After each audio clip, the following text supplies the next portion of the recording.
Au niveau matériel, le jeu est composé de 81 cartes. Alors sur ces cartes, nous allons trouver des figures de dessinée. Il y a soit des losanges, soit des vagues, soit des ovales, qui sont présents soit en un seul exemplaire, en deux exemplaires ou en trois exemplaires. Ils peuvent être soit rouges, soit verts, soit bleus. Et enfin, ils vont avoir un remplissage peut-être différent. Donc, soit le remplissage est grisé, soit le remplissage est vide, il n'y a pas de couleur de remplissage, soit la forme est pleine, entièrement remplie par la couleur. Après avoir bien mélangé le paquet de cartes, nous allons placer face visible 12 cartes sur la table de la façon que l'on veut. Donc là, par exemple, j'ai fait un carré de 4 par 3. On va poser le restant des cartes à côté du jeu sur une pile face cachée et au top départ, tous les joueurs vont chercher en même temps, le plus rapidement possible, à trouver un set, d'où le nom du jeu. Alors, qu'est-ce que c'est qu'un set? Eh bien, un set est un ensemble de trois cartes qui vont avoir chacun des caractères que nous avons vus, soit en commun, soit tous différents. Nous avons vu que ces quatre caractères sont la forme, le nombre, la couleur et le remplissage. Pour chacun de ces quatre paramètres, les trois cartes devront être soit toutes identiques, soit toutes différentes. Alors, par exemple, pour la forme, eh bien, soit les trois cartes vont devoir avoir le même symbole, soit elles devront avoir trois sortes de symboles différents. Mais il ne pourra jamais y avoir deux symboles identiques plus un symbole différent. C'est soit les trois identiques, soit les trois complètement différentes. Pour le nombre, ça fonctionnera de la même façon, soit les trois cartes doivent présenter le même nombre de symboles, soit un nombre différent de symboles, c'est-à-dire 1, 2 et 3.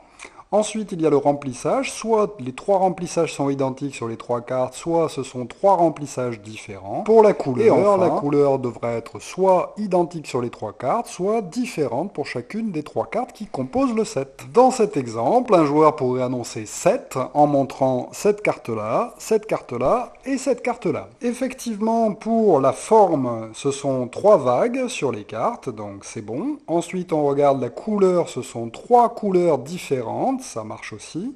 Ensuite, le remplissage est identique sur les trois cartes. Et enfin, le nombre est différent sur les trois cartes, puisque nous avons 1, 2 et 3. Lorsqu'un joueur trouve un set valide de cette façon, eh bien tout simplement il va ramasser les trois cartes qu'il va pouvoir poser devant lui, et immédiatement il va remplacer les trois cartes prises par trois nouvelles cartes tirées du talon, et c'est reparti pour un tour. Immédiatement, tout le monde cherche un nouveau set parmi ces 12 cartes. Alors cherchons un petit peu, allons-y, on cherche un nouveau set parmi les cartes présentes.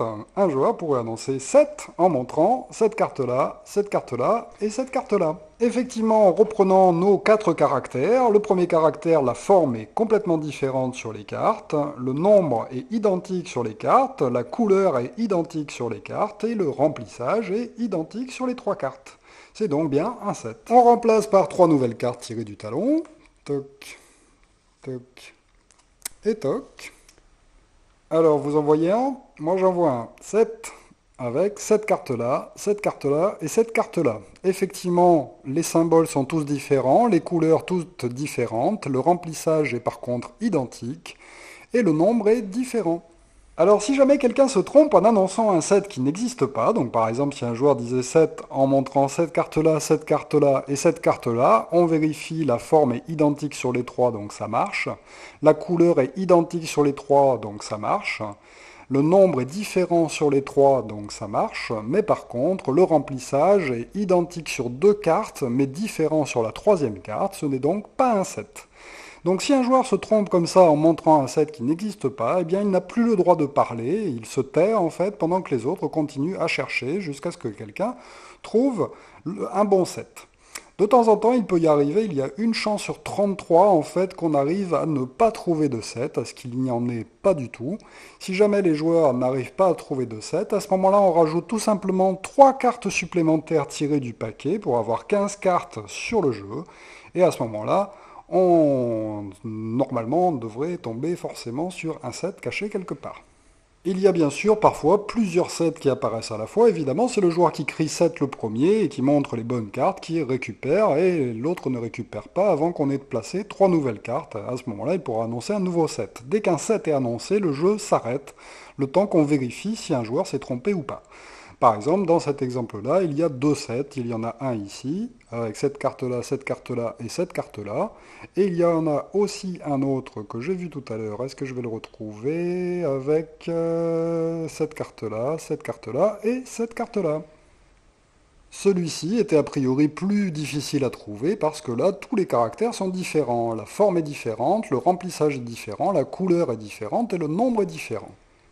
Voilà, le jeu se poursuit jusqu'à ce qu'on ait épuisé le paquet de cartes, et on fait une dernière manche avec les dernières cartes visibles, et une fois que c'est terminé et qu'on ne trouve plus de 7 sur les dernières cartes visibles, eh bien on compte le nombre de cartes que l'on a gagnées au fur et à mesure du jeu, et celui qui en a trouvé le plus remporte la partie.